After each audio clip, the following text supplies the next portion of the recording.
चंद्रयान-3 को LVM-3M4 rocket 179 kilometre ऊपर तक ले गया। उसके बाद उसने चंद्रयान-3 को आगे की यात्रा के लिए अंतरिक्ष में धकेल दिया। इस काम में रॉकेट को मात्र शाम के 4.25 मिनट लगे। इस बार चंद्रयान-3 को LVM-3 रॉकेट ने जिस ऑर्बिट में छोड़ा है वो 170 x 36,500 किलोमीटर वाली अंडाकार जियोसिंक्रोनस ट्रांसफर ऑर्बिट GTO है। चंद्रयान-3 सफलतापूर्वक लॉन्च हो गया है। 23-24 अगस्त के बीच किसी भी समय ये चंद्रमा के दक्षिणी ध्रुव पर मैंजिनस यू क्रेटर के पास उतरेगा। चंद्रयान-3 को LVM-3M4 रॉकेट 179 किलोमीटर ऊपर तक ले गया। उसके बाद उसने चंद्रयान-3 को आगे की यात्रा के लिए अंतरिक्ष में धकेल दिया। इस काम में रॉकेट को मात्र शाम के 4.25 मिनट लगे। इस बार चंद्रयान-3 को LVM-3 रॉकेट ने जिस ऑर्बिट में छोड़ा है वो 170 x 36,500 किलोमीटर वाली अंडाकार जियोसिंक्रोनस ट्रांसफर ऑर्बिट GTO है। पिछली बार चंद्रयान-2 के समय 45,575 किलोमीटर की कक्षा में भेजा गया था। इस बार यह कक्षा इसलिए चुनी गई है ताकि चंद्रयान-3 को ज्यादा स्थिरता प्रदान की जा सके। धरती और चंद्रमा के 5-5 चक्कर लगाएगा चंद्रयान-3। इसरो के एक वैज्ञानिक ने नामने छापने की शर्त पर बताया कि 170 x 36,500 किलोमीटर वाली अंडाकार जियोसिंक्रोनस ट्रांसफर ऑर्बिट के जरिए चंद्रयान की ट्रैकिंग और ऑपरेशन ज्यादा आसान और सहज होगा। चंद्रमा की ओर भेजने से पहले चंद्रयान-3 को धरती के चारों तरफ कम से कम 5 चक्कर लगाने होंगे। हर चक्कर पहले वाले चक्कर से ज्यादा बड़ा होगा। ऐसा इंजन को ऑन करके किया जाएगा। चंद्रयान-3 31 जुलाई और 1 अगस्त की मध्य रात्रि को पृथ्वी की कक्षा छोड़कर चंद्रमा की ओर बढ़ेगा। 5 अगस्त को चंद्रमा की ग्रेविटी स्पेसक्राफ्ट को कैप्चर करेगी। 23 अगस्त को यह चंद्रमा पर लैंड करेगा।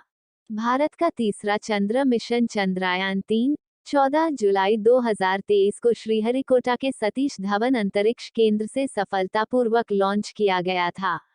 आज 31 जुलाई 2023 तक अंतरिक्ष यान लगातार प्रगति कर रहा है और वर्तमान में पृथ्वी के चारों ओर 71,351 किलोमीटर बाई 233 किलोमीटर की कक्षा में है। जिस चंद्रमा को हम दूर से देखते हैं उसमें अब भारत का चंद्रयान-3 मिशन भेजा जा रहा है। भारतीय अंतरिक्ष अनुसंधान संगठन इसरो का बहुप्रतीक्षित मिशन शुक्रवार को लॉन्चिंग के लिए तैयार है। इसका उद्देश्य चंद्रमा की सतह पर सुरक्षित लैंडिंग का है। अमेरिका के नील आर्मस्ट्रॉन्ग चंद्रमा पर उतरने वाले पहले व्यक्ति थे। उसके बाद से गैर मानव मिशनों की होड़ सी लग गई। पृथ्वी और ब्रह्मांड के इतिहास का अध्ययन करने के लिए चंद्रमा वैज्ञानिकों का एक लक्ष्य बन चुका है। Trending videos. भारत का यह मिशन चंद्रयान-2 की क्रैश लैंडिंग के 4 साल बाद भेजा जा रहा है। चंद्रयान-3 मिशन सफल होता है तो अंतरिक्ष के क्षेत्र में ये भारत की एक और बड़ी कामयाबी होगी। इस बीच जानना जरूरी है कि चंद्रयान-3 मिशन क्या है, इसका उद्देश्य क्या है, आखिर चंद्रमा पर खोज क्यों की जा रही है, चंद्र मिशनों से मनुष्यों को क्या हासिल होगा, चंद्रयान-3 है क्या। इसरो के मुताबिक चंद्रयान-3 मिशन चंद्रयान-2 का ही अगला चरण है जो चंद्रमा की सतह पर उतरेगा और परीक्षण करेगा। इसमें एक प्रणोदन मॉड्यूल, एक लैंडर और एक रोवर होगा। चंद्रयान-3 का फोकस चंद्रमा की सतह पर सुरक्षित लैंड करने पर है। मिशन की सफलता के लिए नए उपकरण बनाए गए हैं। एल्गोरिदम को बेहतर किया गया है। जिन वजहों से चंद्रयान-2 मिशन चंद्रमा की सतह नहीं उतर पाया था, उन पर फोकस किया गया है। मिशन 14 जुलाई को दोपहर 2:35 बजे श्रीहरिकोटा केंद्र से उड़ान भरेगा और अगर सब कुछ योजना के अनुसार हुआ तो 23 या 24 अगस्त को चंद्रमा पर उतरेगा।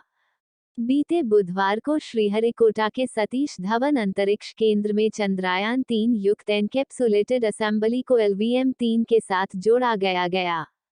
यह मिशन भारत को अमेरिका, रूस और चीन के बाद चंद्रमा पर सॉफ्ट लैंडिंग करने वाला दुनिया का चौथा देश बना देगा। आखिर चंद्रमा पर खोज क्यों की जा रही है? चंद्रयान-3 को मिलाकर अकेले भारत के ही 3 चंद्र मिशन हो जाएंगे। हालांकि इसके अलावा भी दुनिया की तमाम राष्ट्रीय और निजी अंतरिक्ष एजेंसियां लूना मिशन भेज चुकी हैं या भेजने की तैयारी में हैं। इन मिशनों को अपेक्षित सफलता नहीं मिल पाई है। यही कारण है कि आज भी चंद्रमा पर खोज एक चुनौती मानी जाती है।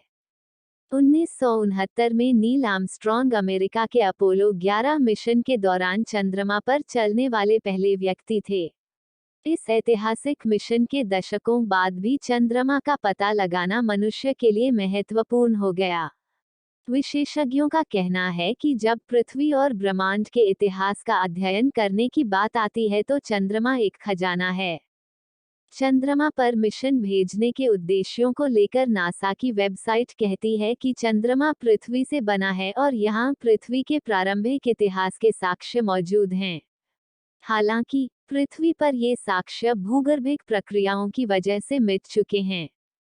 नासा के मुताबिक चंद्रमा वैज्ञानिकों को प्रारंभिक पृथ्वी के नए दृष्टिकोण प्रदान करेगा। पृथ्वी चंद्रमा प्रणाली और सौर मंडल कैसे बने और विकसित हुए जैसे सवालों के जवाब वैज्ञानिकों मिल सकते हैं।